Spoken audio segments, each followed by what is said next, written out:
Muy buenas noches, licenciado Ángelo. Le damos la bienvenida al curso de bioseguridad en el manejo de muestras sanguíneas. Cuando guste puede iniciar.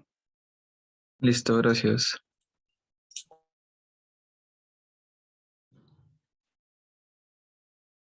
Listo, ¿qué tal? Buenas noches a todos los presentes. Como ya lo dijeron los organizadores, mi nombre es Ángelo Valentino Laura Chávez.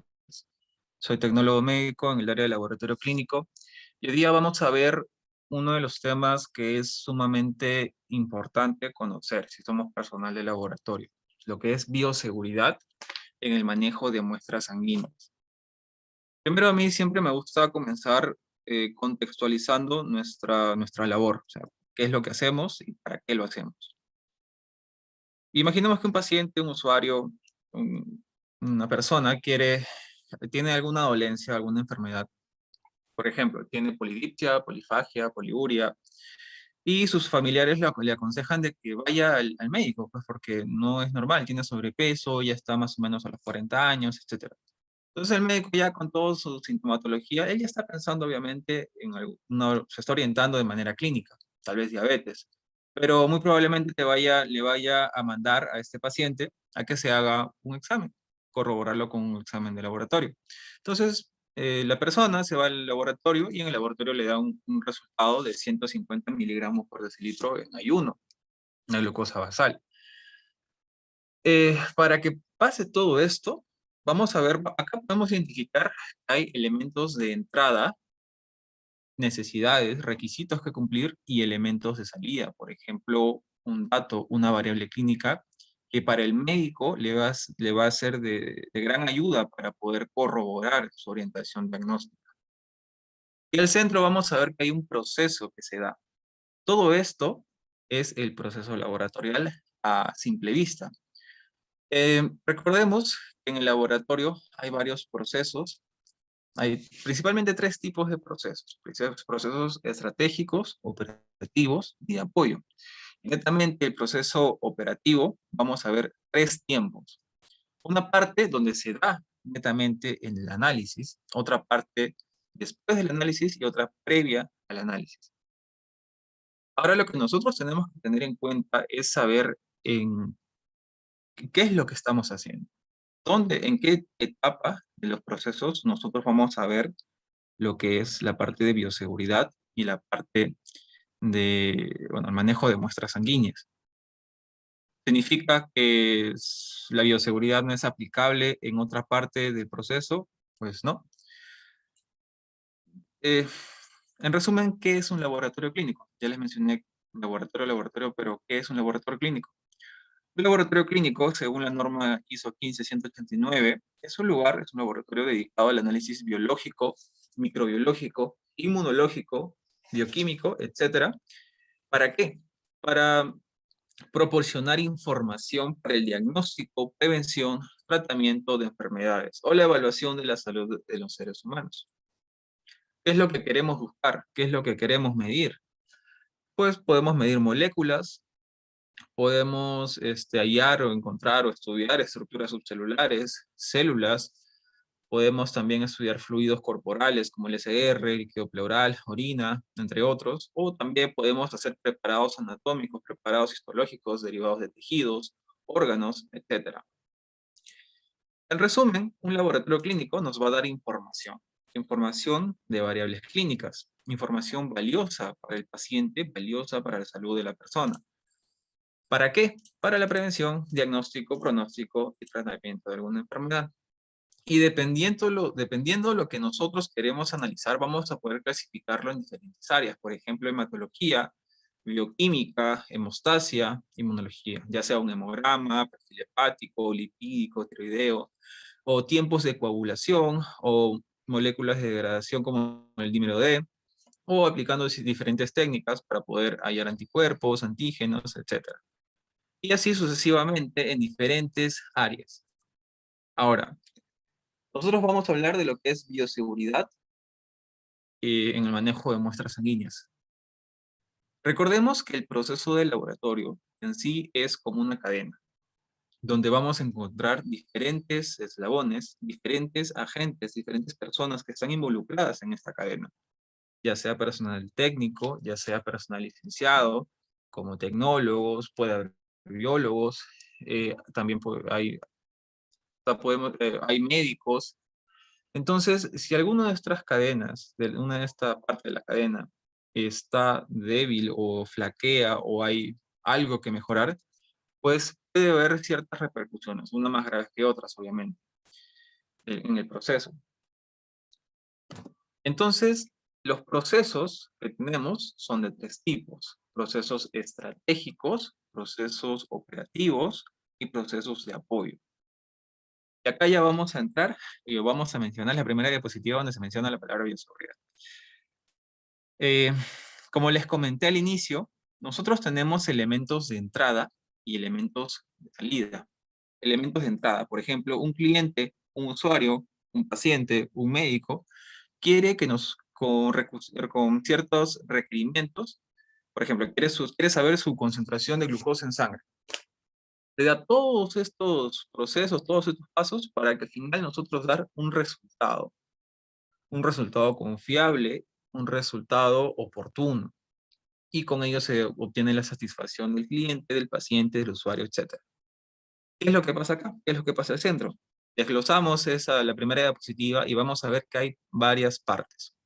Netamente la parte laboratorial, la parte más cruda, la parte más analítica, es los procesos operativos. Y acá vamos a encontrar tres tiempos. La parte donde se realiza el análisis para obtener la información, la parte previa a ello, donde nosotros vamos a tener en cuenta todos los requisitos para la obtención de la muestra, para la preparación del paciente, la identificación del paciente, etc. Una vez que nosotros obtuvimos o aseguramos que la etapa preanalítica ha sido adecuada, pasamos a la parte analítica.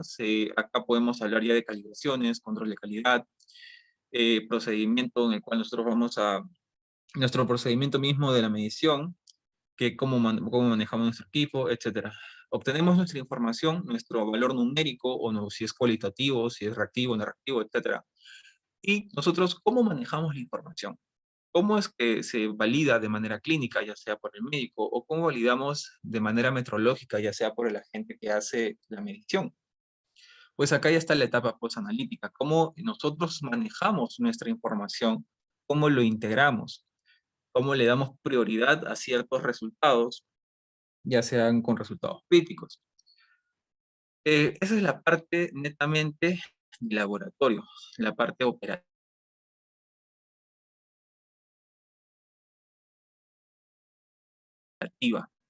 Pero el laboratorio es un área que de por sí es autosustentable o de por sí es ello hay diferentes tipos de áreas. Por ejemplo, aparte de procesos estratégicos, tener nuestros registros de nuestros controles de calidad, por ejemplo, etcétera. ¿Qué sería si es que no tenemos un personal que esté correctamente entrenado, que tenga las capacidades cognitivas y procedimentales para poder llevar a cabo todas estas tareas? Todo eso tiene que ver con la gestión de recursos de personal, encontrar un personal adecuado para el trabajo. De igual manera con nuestra infraestructura. Imagínate tener un laboratorio, no sé, pues en una cochera, en un lugar que no es el adecuado, que no cumple los requisitos, ya sean normativos. Tenemos que tener también un área en el cual nosotros vamos a manejar lo que es control de calidad, vamos a manejar lo que es los egresos, los ingresos, si hay alguna pérdida de dinero, si es que se necesita algunas cosas. Vamos a tener también que tener relación con nuestros proveedores. Tenemos que saber negociar. Y esa es otra parte, ya, o sea, imaginemos, a mí me han formado en la universidad, en el instituto, para poder procesar mi glucosa, pero no siempre te van a formar para poder negociar con tu proveedor. Y de igual manera, con gestión de recursos. Estas son otras áreas del laboratorio que sí o sí deberíamos de tener en cuenta y de conocer. Y a la aseguramiento de la calidad para poder llegar a un resultado confiable y oportuno, etcétera. Entonces, hasta ahí hemos visto lo que es procesos operativos, netamente lo que es la parte procedimental, conocimientos duros, o sea, conocimientos, calibraciones, control de calidad, estadística, la parte para poder medir, no sé, si estamos en un laboratorio tenemos que hacer las diluciones, etcétera, matemática, etcétera. Acá ya vienen más habilidades blandas, saber negociar, conversación, manejo de gente, etcétera. Y ahora los procesos de apoyo. Imagínate tener un laboratorio, ok, tienes tu proceso operativo impecable, en el sentido de que tu control de calidad, tus mediciones son excelentes. Tu personal también es excelente, tu manejo es excelente, pero no tienes una correcta limpieza. Tienes un laboratorio todo cochino, desordenado, y imagínate a veces si no tener un personal de limpieza o no tener alguna empresa que te apoye con ello, también es algo, no tanto deficiente, sino es algo que se puede mejorar. Porque hay personas o hay clientes que obviamente no van a querer ir a ese laboratorio. Un laboratorio que no tenga a personas a quienes atender, ya sean pacientes de un hospital o clientes de un laboratorio particular. Entonces, no está el por qué, o sea, no hay una razón del por qué está. Luego, acá también encontramos lo que es contabilidad, parte más de finanzas, y ya encontramos lo que es bioseguridad, ya sea hablando de bioseguridad de niveles de contención primaria o niveles de contención secundaria. Eso lo vamos a ver más adelante.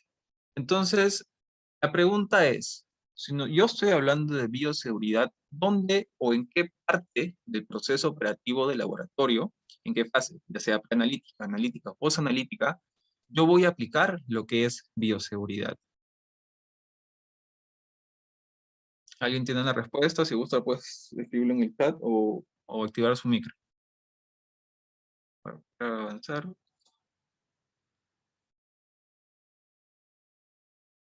En el caso de bioseguridad, por ejemplo, mayormente se habla en la parte preanalítica, porque si nosotros estamos hablando eh, bioseguridad en el manejo de muestras sanguíneas, uno, primero tenemos que conocer nuestras normativas, conocer los principios básicos de bioseguridad, los niveles de contención primaria, y si es que nuestro laboratorio cuenta con las capacidades para poder implementar un nivel de contención secundaria, dependiendo también de lo que es lo que estamos manejando.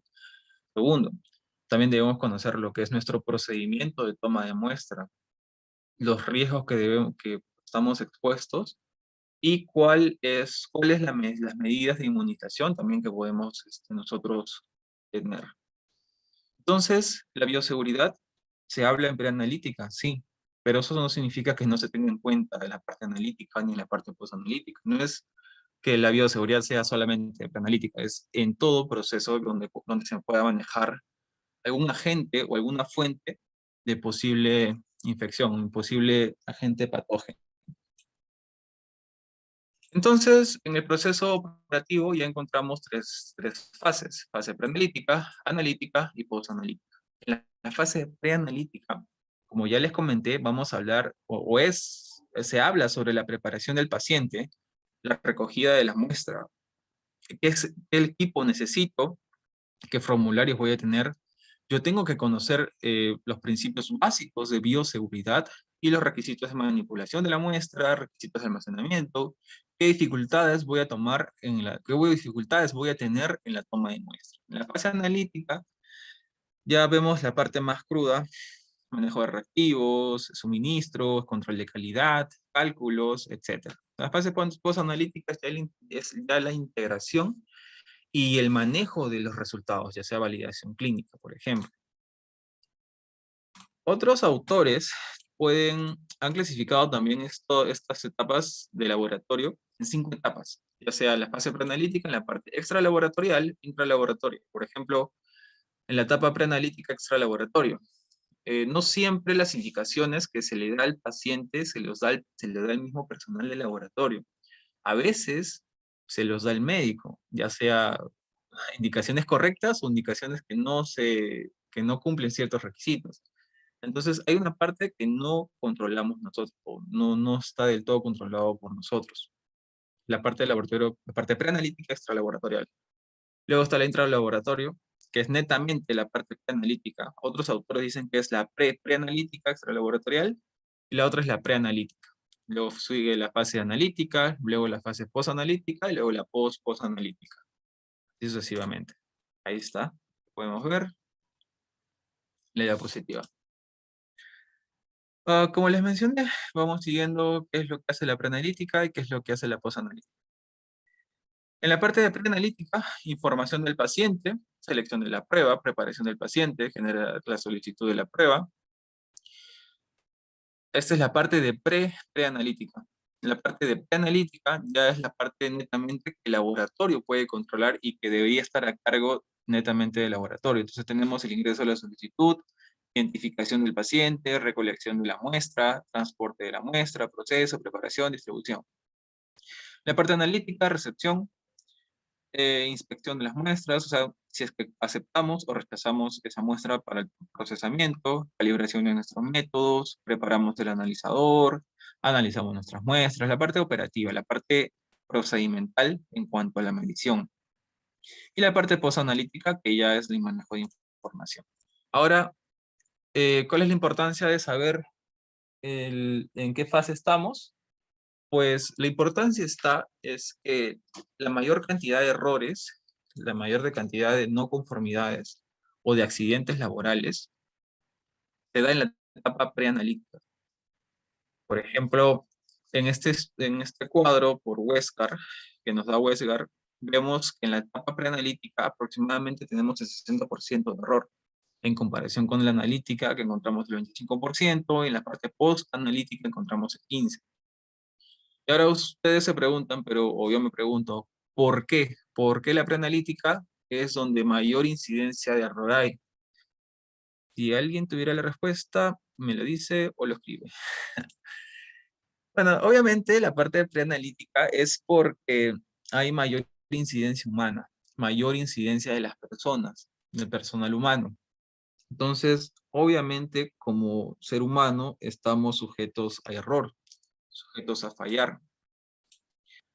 Bajo esta perspectiva se correlaciona, eh, se correlaciona, se condice con los resultados obtenidos por Westgar.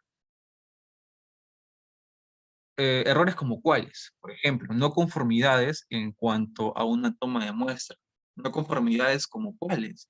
Por ejemplo, el uso inadecuado de nuestro EPP, el desconocimiento del protocolo de toma de muestra, o, por ejemplo, eh, desconocimiento de en qué tubo tengo que recolectar mi muestra,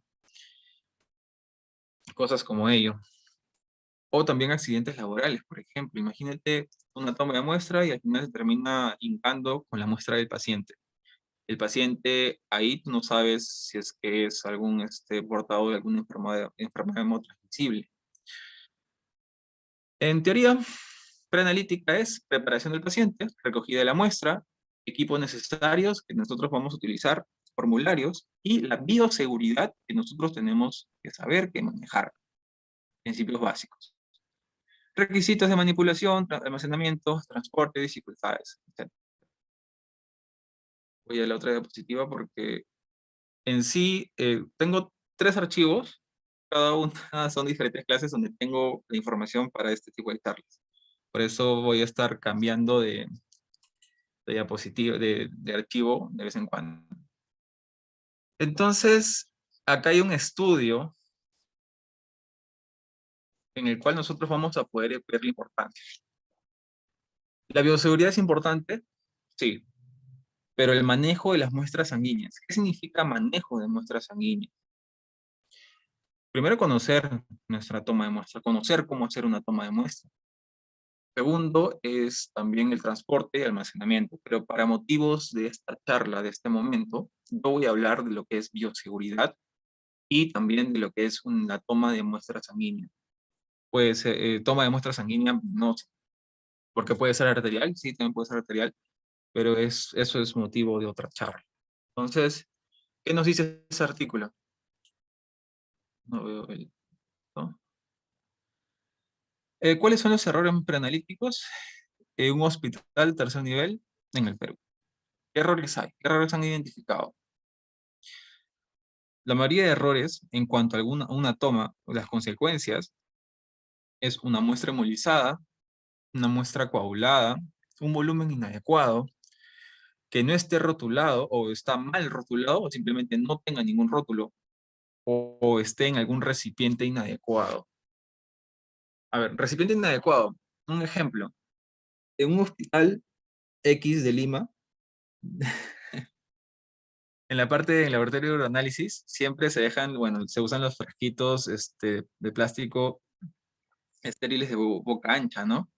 O limpios de boca ancha. Y el punto es que una vez en ese laboratorio llegó una muestra en un biberón. O sea, no es un recipiente, no es un recipiente adecuado, no cumple con los requisitos, no nos asegura que haya estado limpio ese recipiente, no nos asegura nuestro resultado.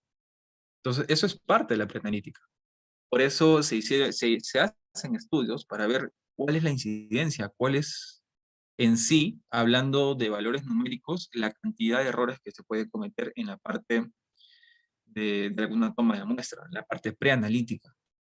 Por ejemplo, identificaron que de 818 muestras inadecuadas, se identificó que 206 estaban hemolizadas y coaguladas estaban 344. O sea, la mayor cantidad de errores en una toma de muestra es o se te hemoliza o se te coagula. Y dependiendo también del área, identificaron dónde es que ocurre mayor cantidad de problemas. Por ejemplo, pruebas de coagulación, encontramos muestras hemolizadas, o en la parte de bioquímica también muestras hemolizadas. De igual manera, muestras coaguladas. Muestras coaguladas encontramos en la parte para las pruebas de coagulación. Hematología, muestras coaguladas, gases arteriales también. Se coagula bastante ese tipo de muestras cuando no está bien aparenizado, no está bien tomado. En resumen, hemolizado y coagulado es la mayor cantidad de problemas que se ve. Volumen inadecuado también. A veces, y obviamente se comprende, que muchas veces se toma la muestra y no se llena totalmente el tubo, porque a veces puede ser un paciente difícil, un niño, o hay algún obstáculo que no nos permite llenar de manera adecuada el tubo. Pero a veces, o sea, se pierde, no hay un volumen inadecuado, pero ahí se crea la relación anticoagulante-muestra, que podría afectar una muestra mal marcada. O sin marcar, simplemente esas muestras se rechazan, no se procesan. ¿Cómo podríamos nosotros intentar disminuir esta cantidad de errores? Para eso tenemos este tipo de herramientas que es el diagrama de Ishikawa. O sea, disminuir errores significa cumplir requisitos, o intentar cumplir ciertos requisitos, a lo cual nosotros vamos a orientar a la calidad. Al fin y al cabo, bioseguridad, y la bioseguridad está englobada en las buenas prácticas del laboratorio. O sea, trabajar de la mano con la calidad. Para ello el personal, o sea, ¿por qué les hablo de esto?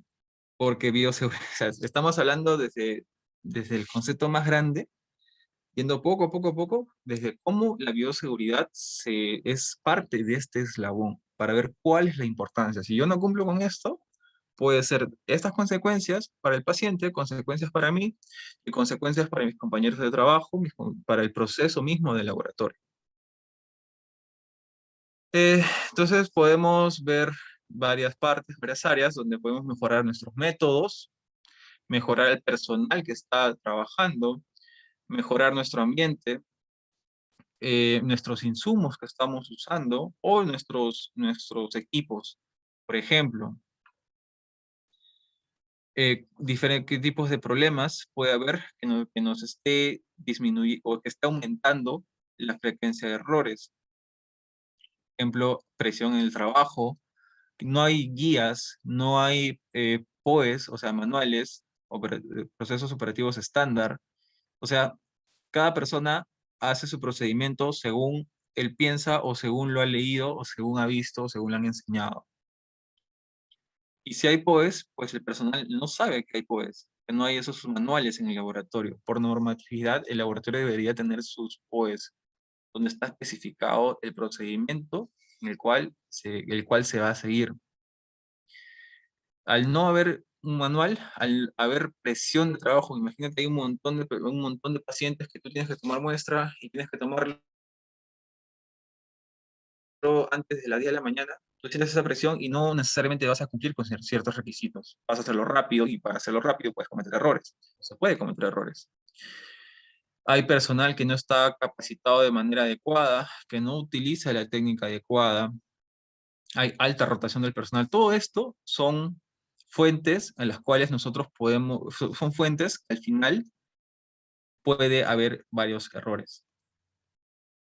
De igual manera, este cuadro nos ilustra la cantidad de errores, pues de otro artículo, hemolizado, coagulado, de igual manera. Igual, este estudio nos dice, ok, hay errores, pero ¿qué tan importante es, o sea, cuál es la importancia de ese error? Por ejemplo, de 35.471 estudios que se han hecho, exámenes, o pruebas, hubieron 92 eventos adversos que al fin y al cabo que corresponde con una frecuencia del 0.26. O sea, de 35.000 pruebas, imagínense, esto es un hospital que para que tenga una frecuencia de 0.26, o sea, no está bien, obviamente, si nos sometemos a sigmametría no está bien, pero compárenlo con los otros hospitales o con la realidad que ustedes tal vez ven al día a día. De 35.000 pruebas, que tengas 92 que no cumplen requisitos, ¿cómo lo ven ustedes? En fin, podrían pensar que 0.26 no es relevante, pero imagínense que le pase a ustedes. De esos 92 eventos adversos, el 70% no afecta al paciente y el otro 19% o el 20% se encuentra asociado a costos injustificados, como cuáles. Por ejemplo, se repite la prueba, se le toma otra vez la muestra, etc. Y la otra parte, se llegaron a tener una terapia inadecuada. O sea, imagínate que se le toma la muestra, se le procesa, se obtiene un resultado y al fin y al cabo se le da un resultado que no corresponde con el paciente. Se encontró un evento adverso en un caso reportado que generó retraso en el diagnóstico por ser un resultado no recogido. Dos eventos adversos en la etapa postanalítica, generando cambios en la terapia de dos pacientes por ser resultados incorrectos. O sea, se cambió el tratamiento a un paciente por tener resultados que no son los correctos o que no son de ellos. Ya. Entonces, ¿para qué nosotros queremos hacer todo? Tenemos que conocer esto. Al fin y al cabo, el laboratorio te va a dar variables clínicas por ejemplo, en bioquímica, vamos a poder dosar ciertas moléculas que nos van a decir cuál es nuestro estado de todo nuestro mapa de procesos metabólicos. Para ello, nosotros debemos de conocer qué es la bioseguridad. Para eso me voy a la otra diapositiva, porque acá no está completo. Sí, no está completo. Vámonos.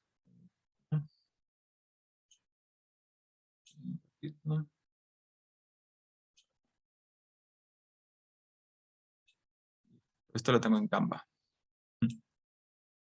Entonces, nosotros ya conocemos, ya sabemos qué es el laboratorio, qué es lo que hace, sus procesos y todo, y en qué momento nosotros estamos hablando de bioseguridad. Ya sabemos que bioseguridad se habla en la parte preanalítica principalmente, pero no significa que no se aplique en la parte analítica o en la parte postanalítica. Bajo esa hilación, no solamente vamos a hablar de bioseguridad, sino de el manejo de las muestras sanguíneas. ¿Qué consideraciones de bioseguridad se debe tener para el manejo de estas muestras? Para no hacerle daño al paciente, para no hacernos daño a nosotros o no hacerle daño a nuestros compañeros o a la sociedad, porque esto puede conllevar también temas legales. Internacionalmente hay manuales de bioseguridad en el laboratorio. Por ejemplo, este manual es de la OMS.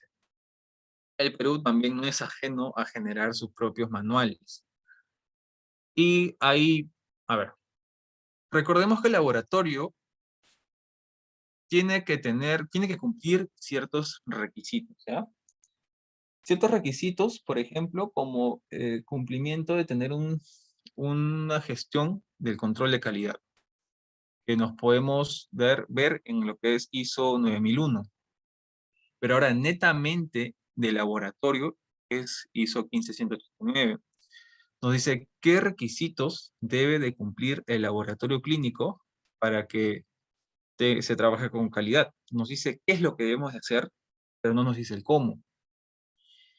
Y el cómo, hay organizaciones como CLSI, por ejemplo, que es el Instituto de Estandarización en Laboratorio Clínico, que nos van a dar ciertas guías para decir, ok, ISO te pone estos requisitos, pero mediante mi guía no, tú puedes cumplir esos requisitos.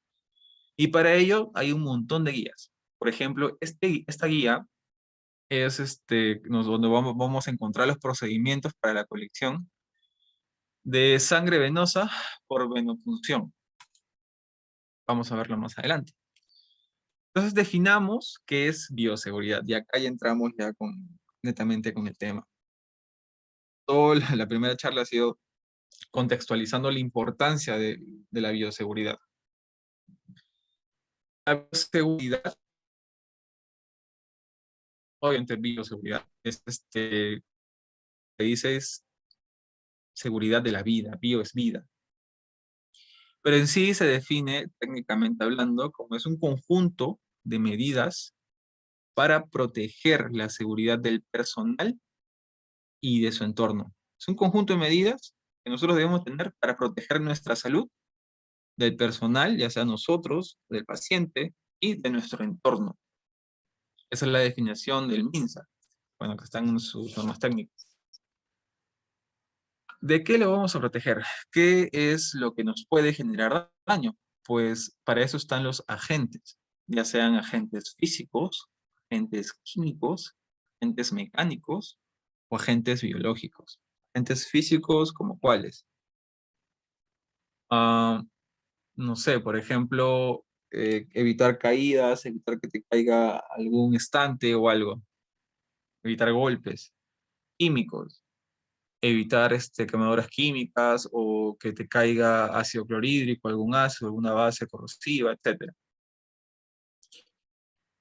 Bueno, en el laboratorio vamos a encontrar también señalizaciones, donde vamos a poder ver si es que hay ciertos riesgos, donde podríamos encontrar ciertos agentes.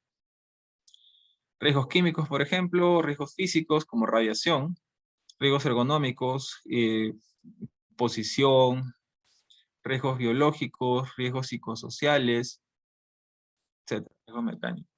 Ahora, en cuanto a la terminología, lo que deberíamos entender o lo que deberíamos saber es diferenciar entre riesgo y peligro. Riesgo, bueno, como le ve en la imagen, podemos observar una persona que está nadando, ¿ok? Y en otra imagen vemos una persona que está observando un tiburón. El riesgo es la probabilidad de que algo te cause daño. Y ese algo que puede causar daño es la definición de peligro. Por ejemplo, esta imagen es muy ilustrativa porque, bueno, te dice todo, ¿no? Textualmente, pero te lo ilustra con una imagen. La persona está nadando, pero tiene riesgo. Hay la probabilidad de que ese tiburón pueda hacerle daño a esa persona. Pero acá hay solamente un peligro, pero no necesariamente un riesgo. El tiburón es un peligro, es un riesgo latente y este es un riesgo que está patente. Ahora, estos conceptos también son aplicables a la parte de laboratorio, hablando de lo que son los riesgos biológicos. Por ejemplo, un riesgo biológico puede ser la probabilidad de infección por el agente, generarte alguna infección. Y dependiendo de la severidad del agente patógeno te puede generar alguna enfermedad o hasta la muerte. Imaginemos, recordemos en el contexto de la pandemia cuánto personal de salud ha muerto.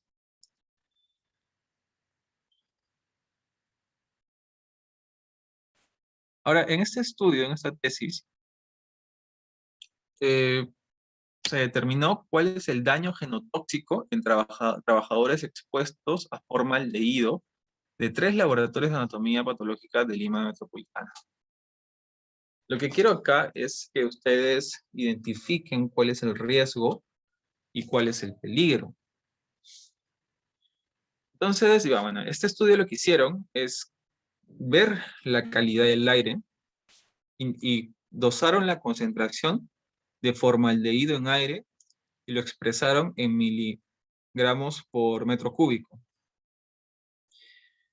Los niveles establecidos, el límite establecido por ley es que debería estar menos de 0.37. Este es el límite permisible. Pero en hospitales, como en el INEM, o en con Almenara, encontraron niveles de formaldehído muy por encima de los límites permisibles. Eso es en laboratorios de anatomía patológica. Lo que hicieron es compararlo con la morgue. Se supone que en la morgue se utiliza bastante este compuesto. Lo que pensaron es que podríamos encontrar niveles muy por encima, pero se dieron cuenta que estaba por debajo del límite permisible en comparación con el INEM o en comparación con el MENARA. Ahora, el formaldehído es un agente químico que nos puede generar una consecuencia en nuestros genes. Entonces, ellos, ¿qué es lo que hicieron?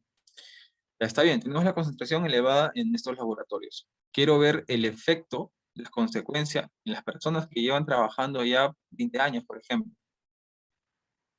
Hicieron un epitelio bucal, hicieron un raspado de epitelio bucal, lo colorearon y observaron los núcleos, observaron las presentaciones. Esa es una célula normal. En la parte B podemos observar una célula con un micronúcleo, un núcleo en gemación o células binucleadas. Habían daño genotóxico. Ahora la pregunta es, ¿cuál es el riesgo y cuál es el peligro? ¿Esto es parte de la bioseguridad? Sí. Entonces, mire, cómo estos estudios refuerzan el hecho de nosotros que debamos conocer cuáles son las medidas de bioseguridad. El riesgo sería la aparición o el probable daño genotóxico que nosotros podamos sufrir a largo plazo. Y el peligro, obviamente, es el formaldehído. Por ley, normativamente, hay normas como la ISO 40, no, perdón, esto no es una ley, esto es una norma. La ISO es un instituto de estandarización, la 4501, que nos habla de seguridad y salud en el trabajo. Entonces, el laboratorio no solamente va a cumplir normas como la 15189, sino también tiene que tener en cuenta estas normas. Vamos a identificar los peligros y disminuir los riesgos. Ahora recién el estado de la labor que el Estado debería hacer es fiscalizar y controlar que se estén cumpliendo los requisitos mínimos. Como se dieron cuenta en el estudio, no se está cumpliendo en hospitales grandes. O al menos hasta el momento de este estudio, no sé si en la actualidad esto fue lo que encontraron. Y vieron cuáles eran las consecuencias. Y en el laboratorio nosotros también estamos, si bien es cierto, estamos expuestos a agentes químicos, también estamos muy expuestos a lo que son los agentes biológicos. Entonces, ¿qué es un agente biológico? Son entidades que pueden causar daño a humanos, ya sean agentes como virus, bacterias, endoparásitos, hongos o priones. O también estos agentes pueden generar ciertas endotoxinas, como endotoxinas, micotoxinas, exotoxinas, etc. ¿Qué tipos de agentes hay? Bueno, en su mayoría podemos encontrar priones. ¿Qué son los priones?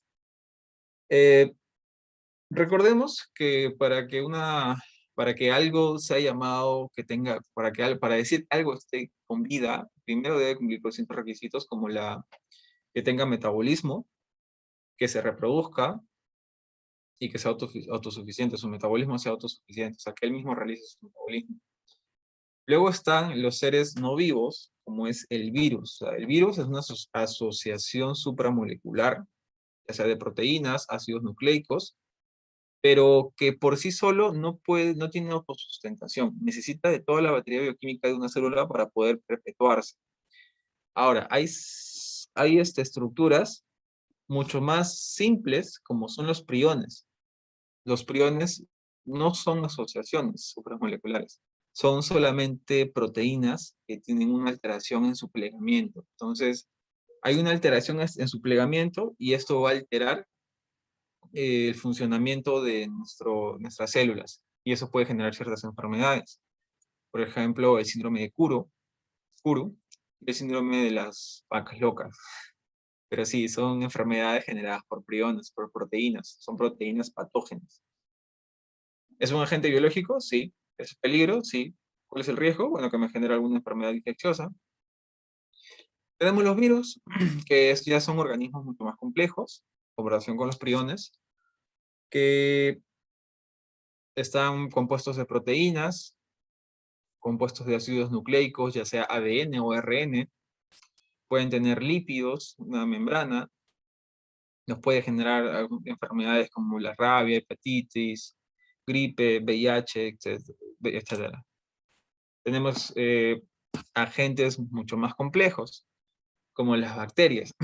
Acá ya encontramos seres vivos, pueden ser asociaciones, son organismos unicelulares, no tienen núcleo, pueden generarnos enfermedades como el cólera, el tétanos, lepra, peste, etc. Tenemos los hongos, ya vamos encontrando estructuras mucho más complejas, asociaciones ya de varias células.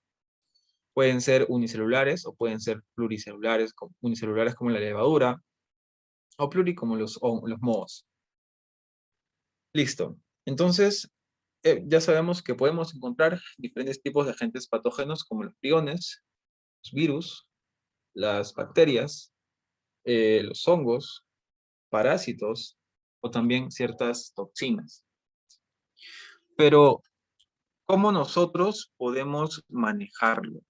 ¿Cómo nosotros podemos prepararnos para poder tener ciertas medidas preventivas? Por ejemplo, según ciertas características de estos agentes, nosotros vamos a poder clasificarlos según qué tan patógenos sean, qué tan transmisibles sean, qué tan infectivos sean, y su nivel de virulencia. Bueno, la patogenicidad es la capacidad del microorganismo para producir una enfermedad. ¿Qué tan transmisible es? ¿Qué significa cuál es su capacidad de poder ir de un lado a otro? El nivel de contagio que pueda tener. La infectividad es, ¿ok? ¿Qué tan capaz es de penetrar las barreras defensivas que tenemos? Y la virulencia es el nivel o sea, la enfermedad, si es grave o no, que te genera. En base a esos criterios, se van a clasificar en grupos de riesgo 1, riesgo 2, riesgo 3, riesgo 4. Vamos desde el riesgo 4. Entonces, acá tenemos ya organismos que provocan una enfermedad grave y constituyen un serio peligro para los demás, o sea, para el trabajador que está expuesto a esta enfermedad y para la comunidad. ¿Por qué? Porque tiene una gran transmisibilidad, por ejemplo, tiene un gran riesgo de propagación a la colectividad elevado. Entonces, es virulento, es muy patógeno, es muy transmisible. Por lo tanto, hay que clasificarlo en el agentes biológicos grupo de riesgo 4. Y así, de la misma manera, se va clasificando en menor medida en diferentes grupos. Por ejemplo, en el grupo 3, puede provocar una enfermedad grave y constituir un serio peligro para los trabajadores, pero su transmisión a la colectividad o a las personas fuera del laboratorio del centro es un poco difícil, poco probable. Es probable, pero no imposible. De igual manera, veamos el 1. Riesgo infeccioso, poco probable que cause enfermedad, no hay riesgo para la colectividad, entonces no hay mucho problema. Ahora, ya clasificamos a nuestros agentes patógenos según su nivel de virulencia, nivel de patogenicidad, infectividad, transmisibilidad, etc. Entonces, nosotros, ¿cómo preparamos nuestro laboratorio para poder trabajar con esos agentes? En base a esa perspectiva es que se preparan los laboratorios o se clasifican los laboratorios en diferentes niveles. Por ejemplo, nivel 1, nivel 2, nivel 3 y nivel 4. Nivel 1 es más que todo laboratorios hacen docencia. Nivel 2 ya vamos a encontrar grupos de riesgo, agentes patógenos de nivel 2. Vamos a encontrar herpes simple, salmonella, etc. Laboratorio de nivel 3, ya vamos a trabajar con algunos agentes un poco más transmisibles. Por ejemplo, acá está el SARS-CoV-2, tuberculosis. Ahora, ¿significa que yo no puedo puedo aplicar métodos para detección de SARS-CoV-2 en el nivel de laboratorio nivel 2? Pues sí, pero si nosotros trabajamos con el, entre comillas, virus vivo, tenemos que tener a ver, un ejemplo práctico. No es lo mismo hacer una prueba inmunocromatográfica para detección de antígeno SARS-CoV-2 que hacer una prueba de microaglutinación en placa, donde se ve la actividad del SARS-CoV-2 en las células. Entonces, no es lo mismo hacer estos experimentos o estas pruebas. En uno tenemos el virus inactivo, ya ha sido procesado por el diluyente de la prueba, pero acá no.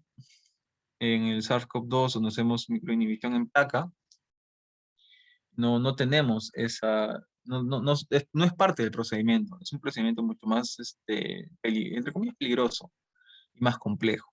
Por eso el laboratorio debe tener mayor seguridad.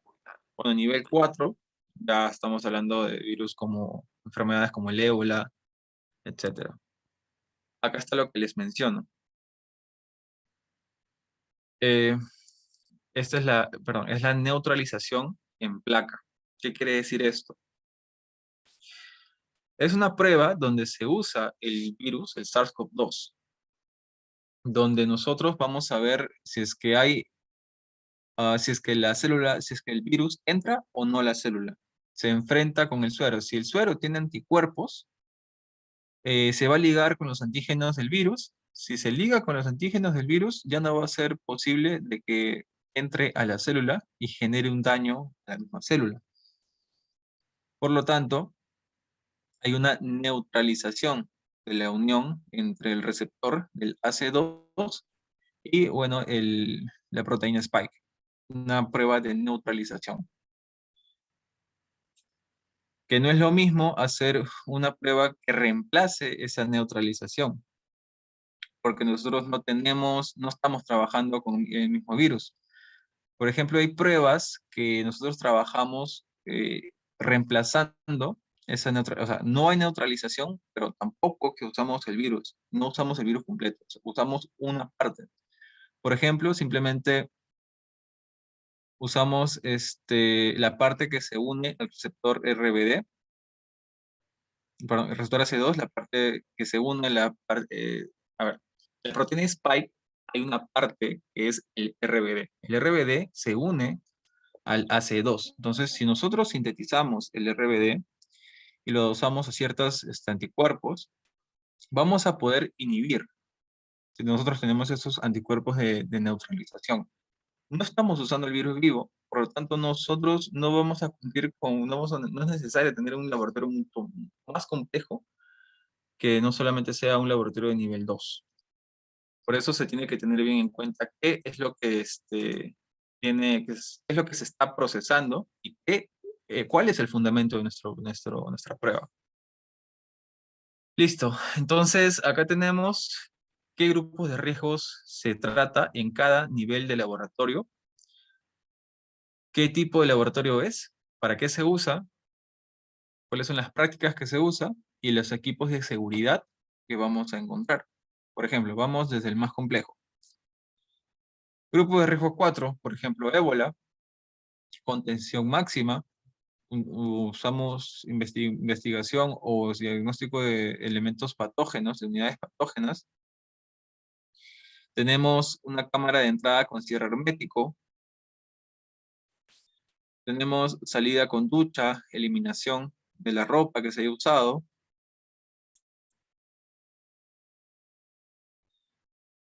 Trajes presurizados, etc. Entonces, esto es ya mucho más complejo. A veces se hace que estos laboratorios estén fuera de la población, o sea, que no estén en zonas urbanizadas, que no tengan contacto mucho con la parte que haya sido urbanizada, ¿no? Y bueno, ahora vamos al grupo 1, por ejemplo, básico. Acá se usa son los laboratorios de enseñanza básica.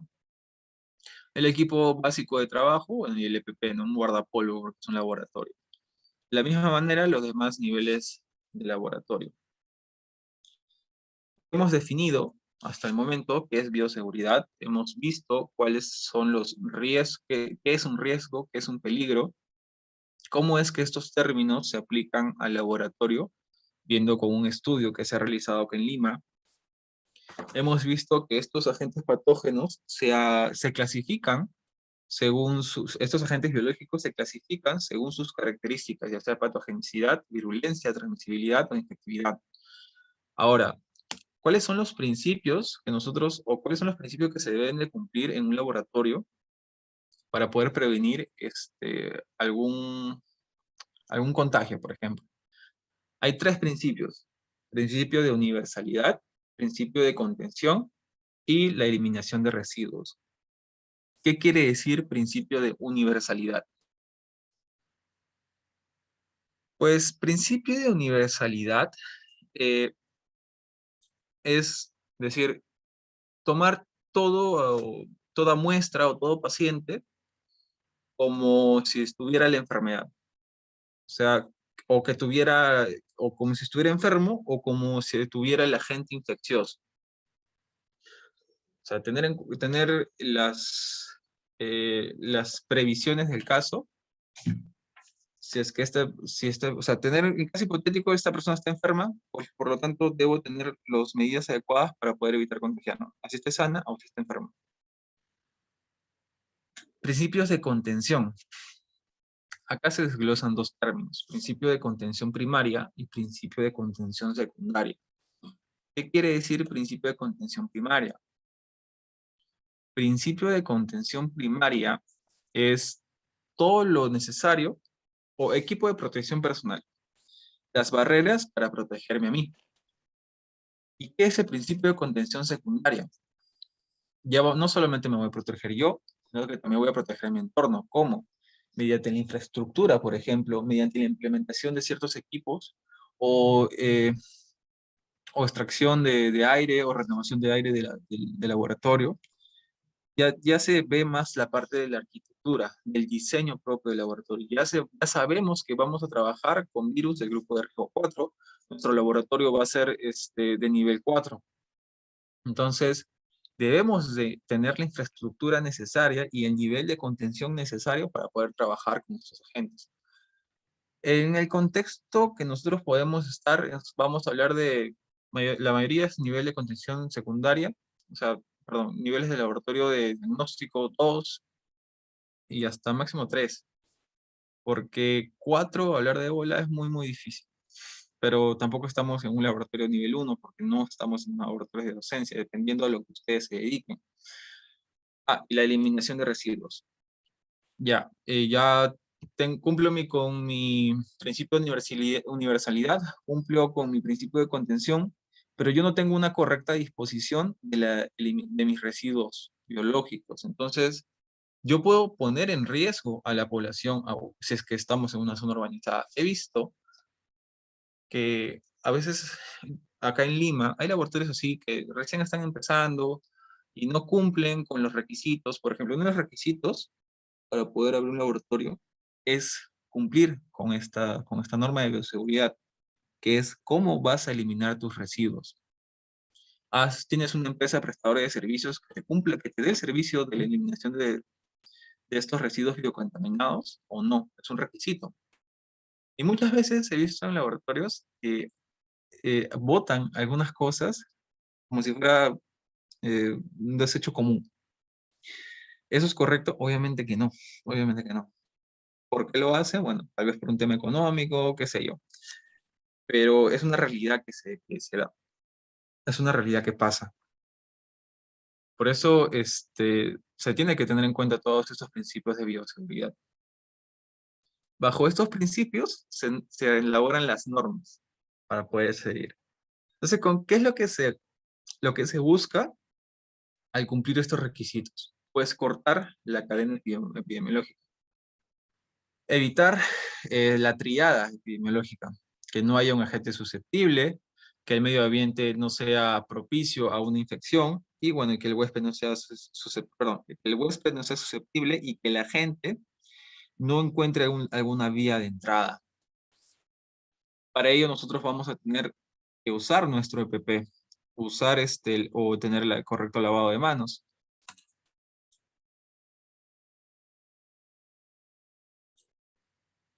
Ya. Entonces hasta ahí hemos visto lo que es el rol laboratorio clínico, qué es lo que hace, para qué, eh, o sea, parte del proceso, en qué parte nosotros nos estamos circunscribiendo. O sea, estamos hablando de bioseguridad, sí, pero en qué momento nosotros, en qué parte nosotros vamos a aplicar esta bioseguridad. Ya hemos visto eso en la primera parte. En la segunda parte hemos hablado netamente de lo que es la bioseguridad, definiendo términos más que nada, definiendo términos, conociendo los principios, viendo un ejemplo práctico en un estudio que se hizo. Y ahora vamos a entrar a lo que es la toma de muestra. La toma de muestra de sangre. Entonces, vayamos a la otra presentación. Ahí está.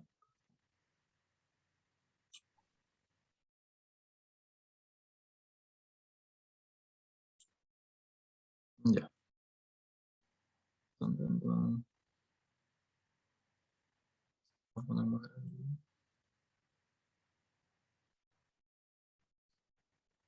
Segundo. Ya. Ya. Entonces, ya sabemos la importancia del tema de bioseguridad en la preanalítica. Imaginemos que no se toman las medidas necesarias. O sea, ¿para qué yo voy a usar mis guantes? ¿Para qué voy a usar mi mandilón? ¿Para qué voy a usar no sé, mi mascarilla? ¿Para qué voy a tener desechar de manera correcta mis residuos que yo obtengo al momento de la toma de muestra? Todo eso es parte de la preanalítica, es parte del conocimiento básico de una persona que está inmerso en el mundo del laboratorio, ya sea personal técnico, ya sea personal licenciado, o el mismo médico también debe tener en cuenta estos procesos o estos acápites, esta información. Entonces, la toma de muestra es una parte crucial en el laboratorio clínico, que si no hay una correcta toma de muestra, el resultado puede ser no confiable. Si no se tienen los pasos adecuados, podemos generar ciertas no conformidades, como ya le hemos visto antes. Por ejemplo, una muestra hemolizada, una muestra coagulada, una muestra que no cumple con el volumen de llenado por fabricante que especifica, una muestra que no ha sido bien rotulado o simplemente no se haya rotulado o que simplemente se haya perdido la muestra. Pasa si pasa. Entonces, hay tres partes en la toma de muestra sanguínea por venopunción. Una parte que es la prepunción, la punción, la pospunción. En la parte de la prepunción vamos a ver elección de tubos, qué sistemas voy a usar. Voy a tomar muestra con una jeringa o voy a usar un sistema al vacío, ya sea Vacutainer. La posición del paciente.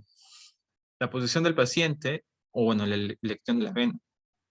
La posición del paciente, hay estudios que dicen, bueno, no que dicen, que es que hay analitos que varían su concentración si es que nosotros o lo tomamos echados o sentados. O sea, ¿cuál es la preparación que el paciente debe tener para que nosotros llevemos una correcta toma de muestras sanguíneas? Y acá estamos hablando de requisitos. Estamos hablando de control de calidad, de la parte preanalítica. Para ello, el personal que tome la muestra debe estar bien entrenado en el procedimiento y en los requisitos que el examen al cual va a ser sometido debe de cumplir. Por ejemplo, no le vas a hacer una glucosa si el paciente ha comido 3 horas, ¿no? El tiempo mínimo que se debe esperar para una glucosa es 8 horas. Si es un perfil lipídico, vamos a dosar triglicéridos, colesterol. Lo mínimo que se debe esperar, lo que se debe de esperar son 12 horas.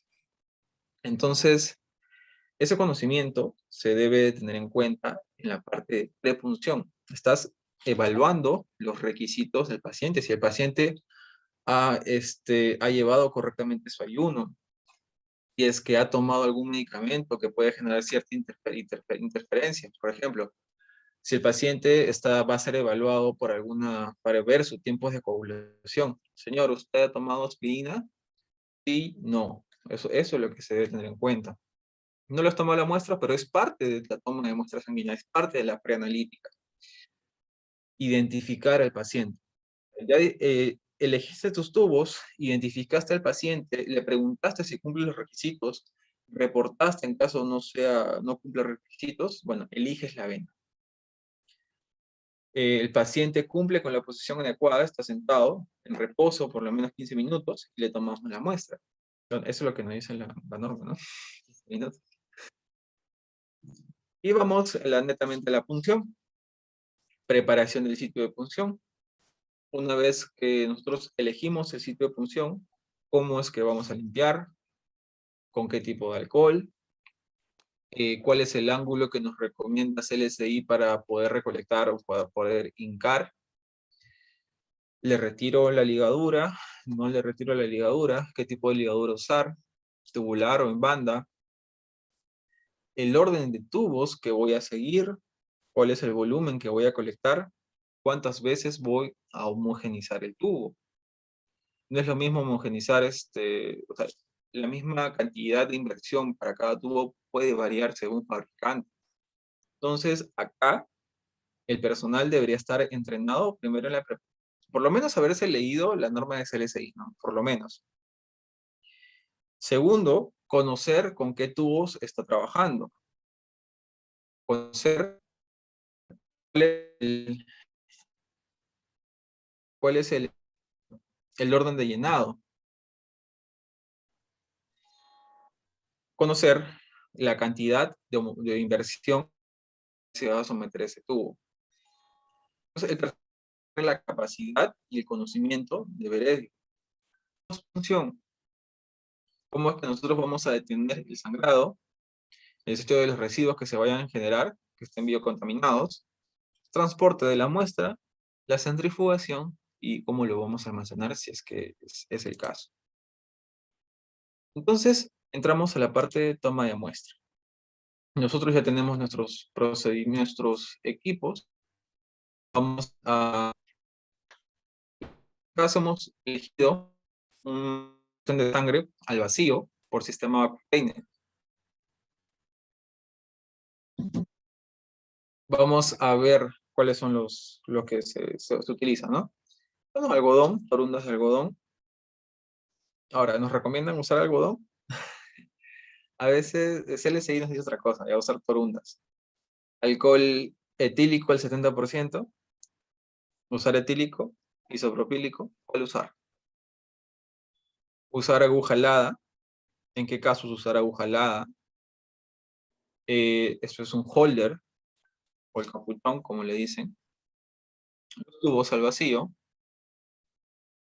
Y obviamente la ligadura. Ahora seguro este es un tema que es parte del día a día. No sé cuántas personas se dedican ahorita o son ya personal de laboratorio, sean licenciados o ya sean técnicos, pero sí se debe de conocer la normativa, por lo menos una norma haberse leído. Y una de las normas internacionales que nosotros tenemos es esta guía, la GP 41, donde vamos a poder tener los pasos o las recomendaciones necesarias para poder obtener una muestra buena. Esa es la guía de SLSI. Como les comenté al inicio, ISO nos dice que debemos de cumplir los requisitos. ¿Requisitos como cuáles? Que deben tener bien caracterizados sus procedimientos, pero no nos dice cómo. Entonces, para eso está SLSI. Por ejemplo, la guía de la colección de sangre venosa por venopunción. Siguiendo esas recomendaciones, nosotros debemos elegir qué aguja vamos a usar, cuál es el calibre que vamos a usar, ya sea estas agujas verdecitas o estas que son aladas. Y eso depende de qué, depende del paciente. Si es un paciente difícil, sus venas están muy delgadas, es un paciente, un niño, por ejemplo, o algo, podríamos usar el sistema alado. ¿Cuál es la ventaja del sistema alado? Que vamos a poder verificar si es que le hemos dado vena o no. Y vamos a poder fijar mucho mejor. En comparación con las agujas de toma simple, vamos a tener varios calibres. Calibre 20, 21, 22, etc. La verde es la 21, como ya se sabe. Primero, lo que se debe hacer es identificar a nuestro paciente. Y ahí lo identificamos, ya sea con su DNI o con algún documento oficial de identidad. Así esté caducado, eso ya depende de cómo lo maneja el laboratorio, sí se puede usar. La cosa es identificarlo.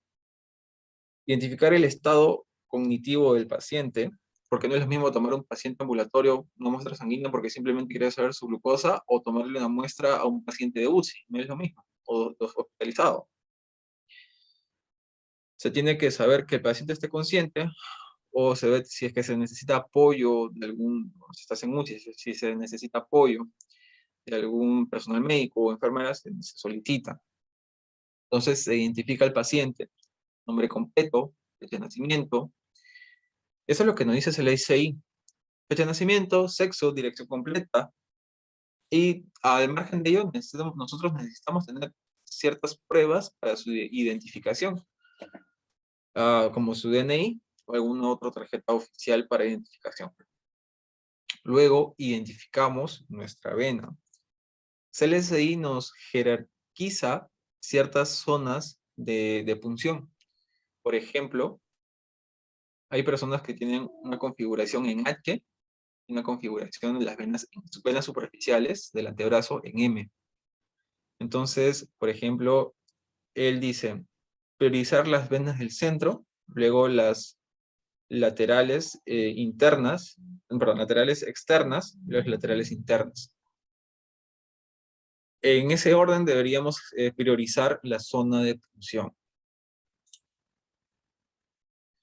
Ahora, ¿qué alcohol y a qué volumen, a qué concentración usar?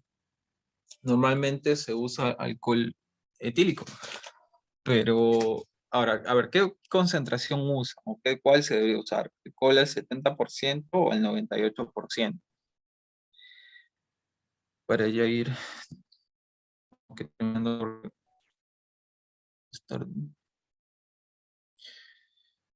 El alcohol que se usa o lo que se recomienda es al 70%.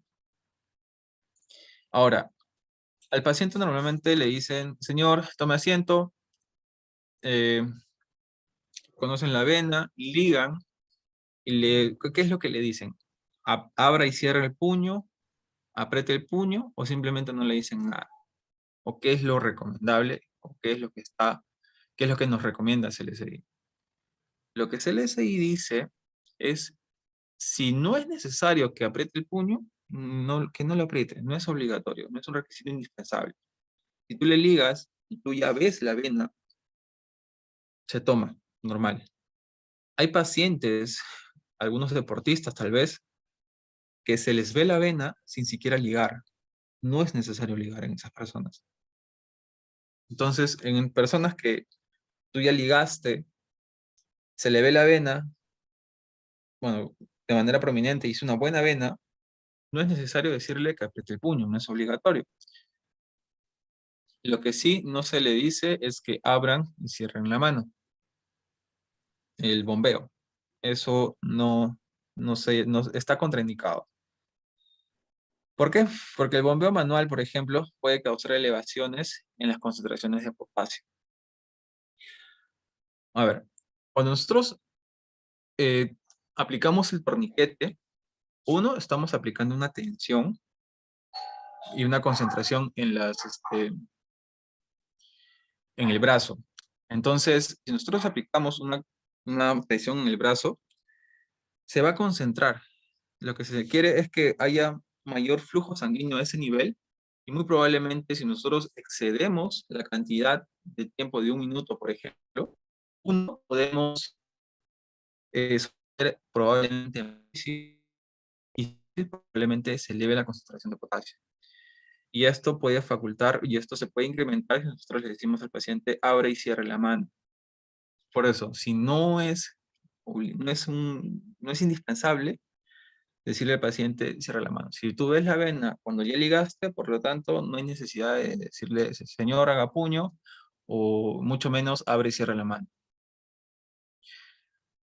Ahora, ya, ligamos, limpiamos. Ya identificamos la vena, limpiamos. Limpiamos con alcohol isopropílico. Lo recomendable es alcohol isopropílico, según lo que nos dice CLSI, al 70%. Ahora, ¿cómo limpiar el área seleccionada? Seguro han visto que o se limpia de arriba hacia abajo o de manera circular. Ah, el ángulo en el cual se realiza la punción, CLSI nos recomienda que es 30% el ángulo adecuado de inserción. Si usamos un ángulo mucho mayor a 30%, lo que podemos hacer es simplemente trasvasar la vena, o sea, poncharla. Pasamos por un lado, pasamos y vamos por abajo, y se forman hematomas.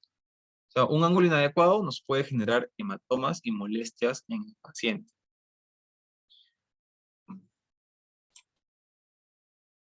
¿Cuál es el orden de extracción de las tomas, de los tubos? Se prioriza el tubo para un hemocultivo. El cultivo, ya que como algo estéril, se prioriza que no haya mucha contaminación. Entonces, se toma la muestra, se flamea la boquilla del tubo y se colecta lo necesario. Luego de ello, se va con el tubo de citrato de sodio, la tapa celeste. ¿Cuál es la importancia? O sea, ¿por qué este orden? ¿Por qué luego del hemocultivo viene el citrato de sodio? Porque hay otras guías que te dicen, no, primero el citrato de sodio. A ver, cuando el citrato de sodio mayormente es usado para las pruebas de coagulación. ¿Cuándo se da el fenómeno de coagulación? Por ejemplo, la coagulación se va a dar ni bien nosotros ya haya daño endotelial. Entonces, si nosotros estamos traspasando con una aguja, ya va a haber daño endotelial.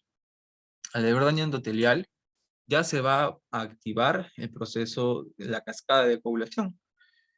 Entonces, si se activa el proceso de cascada de coagulación, tenemos que evitar que tengamos tiempos falsos prolongados de los falsos tiempos de coagulación prolongados falsamente. Entonces, por eso se prioriza que el tubo de citrato de sodio sea uno de los primeros. Ahora, hay guías que nos dicen primero el tubo de citrato de sodio, luego hemocultivo. El SI nos dice no, primero hemocultivo, luego citrato de sodio. Eso ya dependiendo del laboratorio con qué guía quieren trabajar. Luego tubos de suero, con activador del coágulo, tubos con heparina, o con o sin gel, tubos con ETA, etc. Por ejemplo, esta es la guía de la OMS, que nos dicen el orden de tubos. Primero, el tubo para hemocultivos. Segundo, un tubo que no tenga aditivos. Y luego tercero, el tubo con citrato de sodio. Acá yo priorizaría el tubo de citrato de sodio en comparación con el que no tiene aditivos. Luego el que tiene el activador del coágulo, etcétera. Y así, así sucesivamente. De igual manera, acá podemos observar el orden de manera más visual, más didáctica. ¿Y para qué tipo de pruebas sirve el tubo? Y la cantidad de homogenización. Y esta información se obtiene del fabricante. O sea, a ver, como les mostré, al inicio teníamos tres tipos de procesos. Procesos estratégicos, operativos y de apoyo. Dentro de los procesos estratégicos tenemos que tener una buena relación con nuestros proveedores. Con la casa comercial con la casa matriz. Esta información de la cantidad de inversiones que voy a someter al tubo, lo tiene la casa matriz. Es parte de la preanalítica. Debe tenerlo en su brochure, en sus especificaciones técnicas. Entonces yo como usuario debo decirle a mi proveedor, quiero el inserto de mis tubos para saber la cantidad de inversión y a la cantidad de gravedades a las cuales voy a someter mi tubo. Entonces, el proveedor debe tener la obligación de pedirle a su casa matriz la información y poder brindarla a los usuarios. Pero si el usuario, si el laboratorio no le dice al proveedor, el proveedor no lo va a hacer. Entonces, para eso, hasta en esto, se tiene que tener en cuenta para poder trabajar de manera adecuada. El orden de tubos, frasco hemocultivo, citrato, suero, etc. Ahora, ya tomaron la muestra, perdón, claro, ya tomaron la muestra, ya le retiraron la aguja. ¿Qué le dicen al paciente? Doble el brazo, haga presión o simplemente alce el brazo, alce el brazo a la altura, a que esté más arriba de su corazón. ¿Qué le dicen? Lo que nos recomienda y lo recomendable es simplemente hacer presión en la zona de punción. Hacemos presión y por 3-5 minutos hasta que obviamente se tenga el desangrado para evitar la formación de hematomas. Doblar el brazo no te va a evitar la formación de hematomas. Imagínense, ya doblas el brazo, pero igual has ponchado esa vena, por ejemplo, o no has llegado muy bien a vena. Se puede generar un hematoma. Alzar el brazo de la misma manera, no es fiable. Entonces lo que se hace y lo que se debe recomendar es simplemente haga presión en la zona de punción. Entonces LSI que dice, para evitar hematomas, retira el torniquete antes de tirar la aguja. Ahora, una pregunta al aire. ¿Cuánto es el tiempo máximo en el cual yo puedo aplicar mi torniquete? ¿Y cuáles son las consecuencias de usar un torniquete con un tiempo prolongado? ¿Y qué tipo de torniquete debo de usar? Entonces, ¿cuánto es el tiempo máximo? ¿Qué tipo de torniquete debo de usar?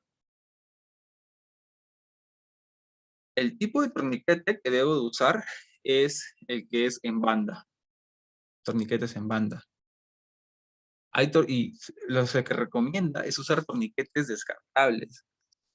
Porque hay estudios donde se han aislado, por ejemplo, Staphylococcus aureus, esos tipos de torniquetes, o sea, flora bacteriana que te puede generar ciertas enfermedades. Imagínate entrar a un servicio de UCI a un paciente que esté hematizado, que tenga algún problema en su brazo, alguna herida, y le ponemos un torniquete que no haya sido correctamente desinfectado, tenga algún microorganismo que le pueda generar una enfermedad.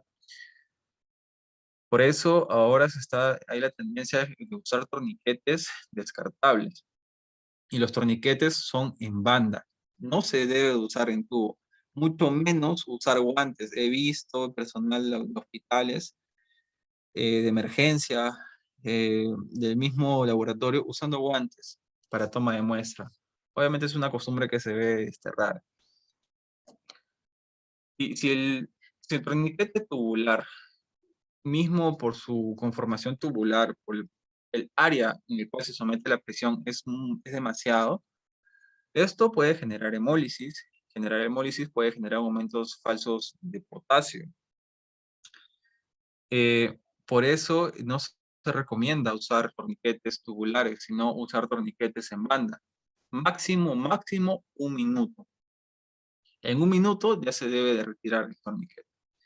Nosotros ligamos, reconocemos la vena, limpiamos, puncionamos. Una vez que sale la sangre, nosotros ya retiramos el torniquete. Ya vemos que estamos en vena, está con la sangre saliendo, retiramos el torniquete. Entonces, ¿qué es lo que nos dice CLSI? Para evitar hematomas, retira el torniquete antes de retirar la aguja. Mantenga la colocación de la aguja durante toda la colección. O sea, fija bien la muestra, perdón, fija bien la aguja, fija bien la vena del paciente, que no se mueva. Si se mueve, puede generar hematomas. He visto también que hay personas, o bueno, me han tomado la muestra una vez, que me retiraron la aguja sin retirar el tubo. O sea, el tubo estaba ahí, inyectado con el holder y la aguja, y simplemente sacaron todo. Eso no se recomienda, obviamente. Saquen el tubo primero y luego saquen el holder con la aguja. Antes de vendar, tome las medidas para determinar si el sitio de punción está sellado de acuerdo, bueno, si está bien sellada, cerrado bien la herida. Tenemos diferentes tipos de tubos para la colección, tubos sin aditivos, tubos con geles y con activadores del coágulo, tubos con EDTA o anticoagulante, y tubos con fluoruro de sodio, por ejemplo. Veamos estos estos son los tubos que mayormente se usan. En el tipo de activador de coagulación se usa para bioquímica, inmuno, se usa lo que es el suero. Acá se quiere obtener suero. Ya se han consumido los factores de coagulación, se ha coagulado, le hemos dado el tiempo de coagulación necesario, se ha coagulado, lo hemos centrifugado y bueno, pasa a la parte analítica para poder encontrar el parámetro que estamos buscando, ¿no? Y luego tenemos los tubos de ETA que mayormente se usan en la parte de hematología, por ejemplo, hemogramas.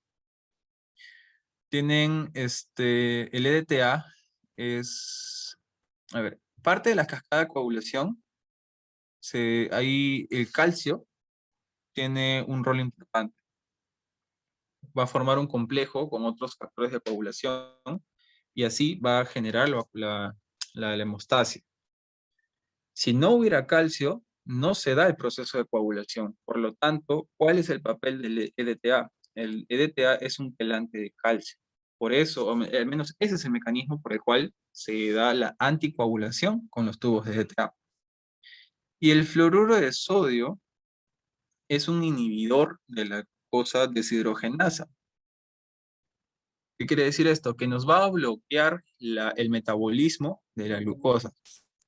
A ver, imagínense que yo tomo un tubo con EDTA a la hora 0, no centrifugo, no hago nada, y le tomo la muestra, y le doso la glucosa a las 5 o 6 horas. Tenemos.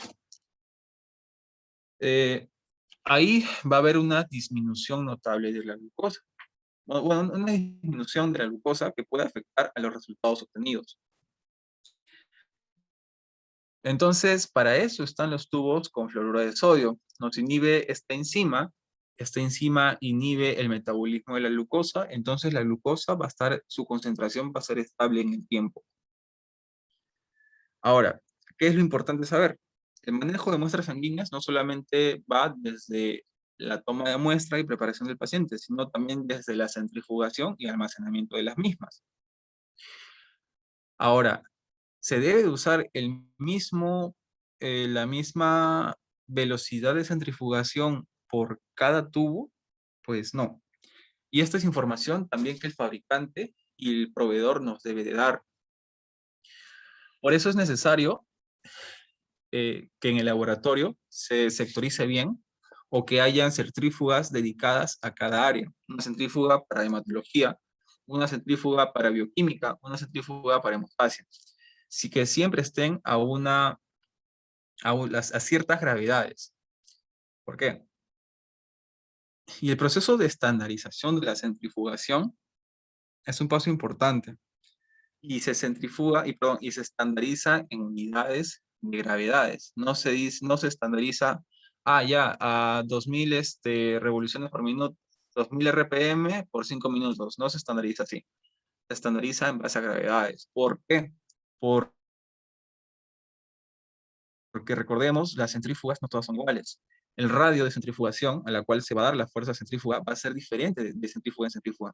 Y dependiendo también si es rotor flotante, también va a ser diferente. Entonces, mediante cálculos se tiene que hallar cuál es, o sea, cuál es el RPM que se hace para llegar a ciertas gravedades. Y cada tubo se somete a diferentes gravedades. Por eso es importante conocer esa información. Consecuencias de una mala toma de muestra, en sí, consecuencias de una mala preanalítica. Primero, tener una muestra hemolizada, coagulada, que no esté identificada, malestares en el paciente. Si tenemos muestra mal rotulada, podemos tener, por ejemplo, diagnósticos equivocados o la aceptación de un resultado errado. Retraso en el tratamiento, se perdió la muestra, no fue bien identificada, no cumple con el volumen adecuado, se le tiene que tomar otra vez la muestra, otra vez molestar para el paciente. Eh, el paciente también tiene muchas cosas que hacer, tiene que trabajar, entonces genera un retraso. Y se genera un retraso en el tratamiento, retraso en el diagnóstico, se gastan recursos. Ok, llegó la parte analítica, se procesó por X motivos, cosa que no debió pasar y probablemente no pasa. Se repite todo a veces, se gasta más tubos, se gastan más agujas, el paciente tiene que ir otra vez al hospital, gasta dinero, el hospital gasta dinero, el personal gasta reactivo, etc. Ya son pérdidas más que todo económicas. Se repiten los exámenes, puede haber fallas en los procedimientos terapéuticos innecesarios, riesgos para el paciente y si esto va a mayores puede haber implicancias legales. Entonces, si nosotros cumplimos con nuestra bioseguridad, primero, conocer nuestro procedimiento. Si nosotros conocemos nuestro procedimiento y si tenemos en cuenta el principio de universalidad, imaginemos, viene un paciente código blanco. ¿Qué quiere decir código blanco? Tú vas a tener las mismas consideraciones tomándole un paciente totalmente sano, que no tenga ninguna enfermedad, en comparación con un paciente código blanco. Obviamente el trato va a ser normal, no hay ningún problema con eso. Pero las consideraciones, y no solamente con el código blanco, sino en general, porque se tiene que seguir el principio de universalidad. Entonces, se tiene que tener en cuenta este principio porque se debe de evitar la mayor cantidad de riesgos. Entonces, bajo esta perspectiva, nosotros hemos usado, pues, he dado ciertos acápites, cierta información sobre bioseguridad y el manejo bioseguridad en el manejo de muestras sanguíneas. Mi recomendación es que conozcan su método, conozcan lo que hacen, para qué lo hacen, por qué lo hacen y cuáles son las consecuencias de hacerlo mal, ya sea para ustedes, para el paciente y para su entorno. Si conocen todo eso, si conocen la cadena, ese eslabón que ustedes son, van a ser mucho más fuertes. Y todo es en beneficio del paciente, porque son vidas, al fin y al cabo, lo que se va a traer, lo que está en juego, ¿no? Espero que les haya gustado. Entonces, esto es la charla de hoy.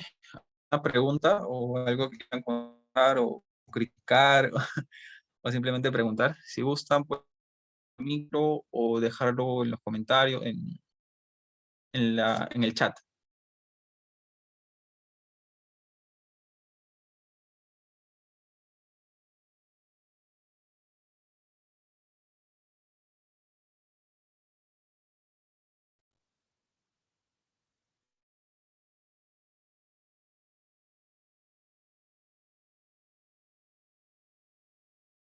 ¿Alguna pregunta?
Tenemos minutos aprox para las preguntas, que hubiera alguna.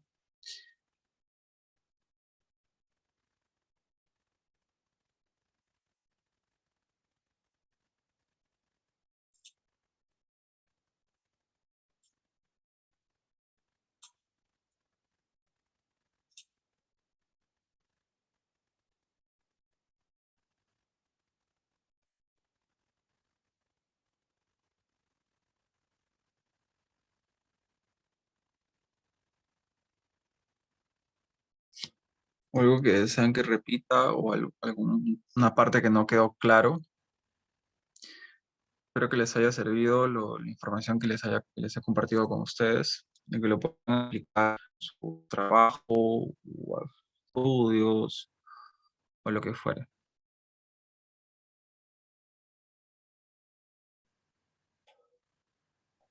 Muy buenas noches, licenciado Ángelo. Como no hay preguntas, le vamos a dar la finalización al curso.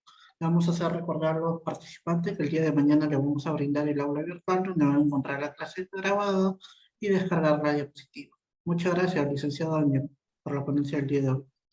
Muchas gracias a todos. Bueno, eso ha sido todo por hoy. Gracias. Hasta luego.